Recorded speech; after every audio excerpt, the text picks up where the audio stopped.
noche yo les voy a hablar sobre la filosofía y la polis y su ejército.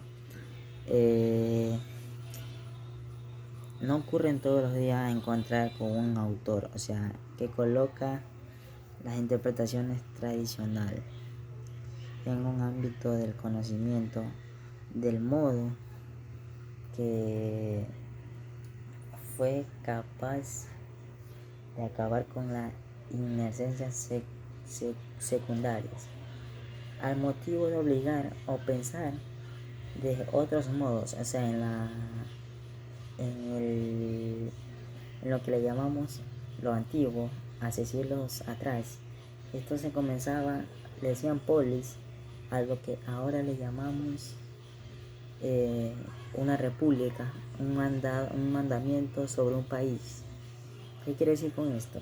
Sus tropas antes eran mandadas por un rey, por un gobierno que le decían polis, por el senado, que era un grupo de, o sea, como ahora se le conoce la democracia. Esto, contundencia, argumentos, destilan rigor y plausibilidad. O sea, sabemos que en ocasiones sus historias fueron atravesadas con luchas porque intervinieron rencores donde por como quien dice, por países o por ciudades querían algo mejor.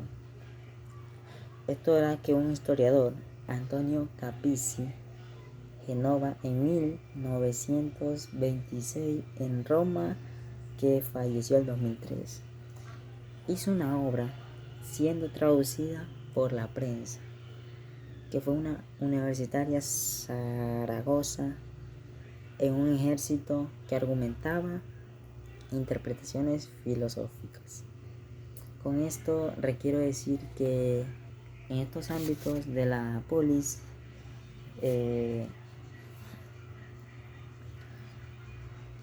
sobredeterminaba por una lectura que en la misma realizó un patrón,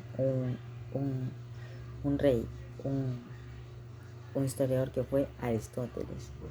Esta lectura fue profundizada posteriormente con Teofastro, que quiere decir se caracterizó por someter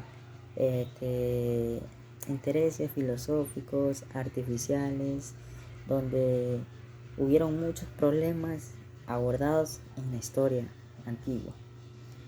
Capizzi denunció una operación que hizo a los filosóficos habitantes del país una conceptualidad pura. Los extrae con sus contextos histórico-políticos y desvinculó un contexto tanto que las preocupaciones del origen de la humanidad fue ser el origen de sus reflexiones, que fueron muy al contrario. O sea, el Senado quería otra civilización, otros argumentos, otras estructuras, donde se entienden que, sea, en ese tiempo eran reyes, se decían reyes, alguien como ahora le llamamos un presidente, que tenía sus mandos, ya que él daba la orden, cogía a los esclavos, quería hacer, o sea, les pagaban o los amenazaban a pena de muerte. Con las tropas, ahora, siglos atrás y ahora en la actualidad, ha venido cambiando la ciudadanía, las historias, todo esto. La justicia fue una obra casi conocida en nuestro país. Se dedicó a un concienzudo estudio filosófico donde tuvieron acontecimientos políticos, sociales, tuvieron la polis que empeñó a una filosofía para que un ciudadano tenga la luz y tenga su ley, tenga su experiencia misma entre ellos.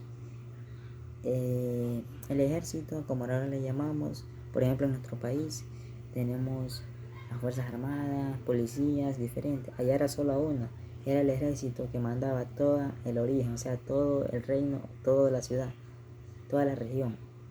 A esto le llamamos que fue la polis, y como hoy se la conoce, la polis, la democracia, el Senado, que era antiguo, que ahora se le conoce la presidencia. Gracias.